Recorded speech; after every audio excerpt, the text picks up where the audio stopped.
বলার চাও আসলে আপনারা বিশ্বাস করবেন না। একটু দাঁড়ো ক্যামেরাটা নেই, এই দেখেন, এই দেখেন, এই দেখাইতেছে চাচা, আপনি দেখাইতেছেন আপনার কাছে কেমন লাগতেছে? এটা খুব টেস্ট, খুব পুষ্টিকর। পুষ্টিকর খাবার হলে বলা টুক খাইবা।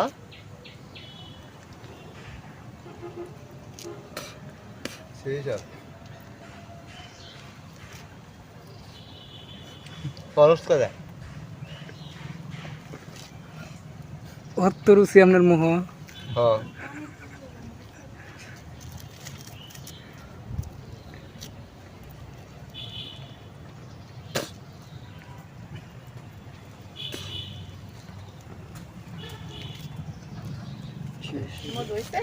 ভিডিও